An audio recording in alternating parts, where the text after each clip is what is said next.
Have you ever watched a horror movie where a psychotic killer murders people? Or a comedy where someone with a psychological condition is the butt of a joke? What about a news headline that implied a psychological disorder was the reason a crime was committed? Hello, I'm Calvin Hill, and welcome to my TED Talk about how the media can influence people's perception of psychological conditions, and more specifically, how it can do harm to the acceptance of psychological disorders. Psychological disorders are atypical disturbances in someone's behavior or emotion regulation.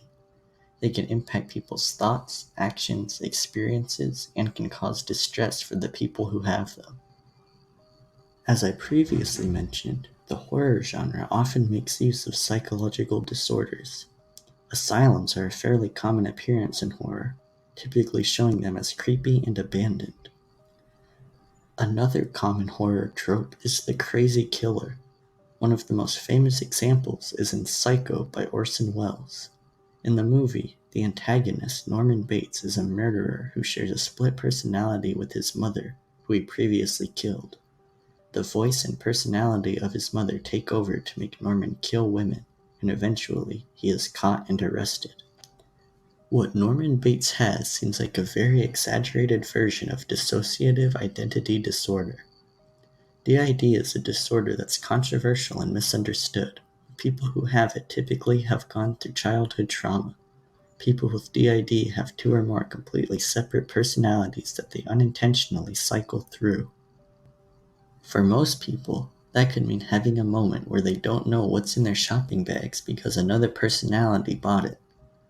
The Murders Done by Norman Bates is a very dramatized and fictional, yet also very famous, depiction of DID. Besides movies and television, another way that the media can negatively influence the acceptance of personality disorders is through the news and social media. A popular but now retracted report said that autism could be caused by vaccines.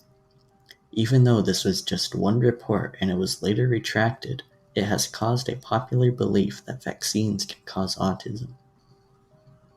Autism spectrum disorder is a disorder that involves difficulty with social situations and communications. This can include having trouble with recognizing emotions and facial expressions. Another aspect of autism is repetitive movements, such as headbanging or tapping. Special interests can be another part of autism, where the person has an intense interest in something specific. The conspiracy theory that vaccines cause autism continued to spread through social media and even got picked up by famous people, including celebrities and politicians, with some using it to sell books and continue the theory, despite there not being any actual scientific evidence for it.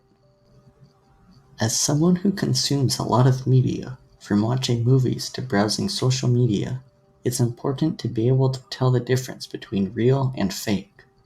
Movies and shows will exaggerate psychological disorders to make stories in conflict, and social media can be used to spread misinformation when it comes to psychological disorders. For many people, the only exposure to psychological disorders they get is through various forms of media. Understanding how psychological disorders actually work is an important skill to prevent believing in things that aren't true and to improve acceptance of psychological disorders.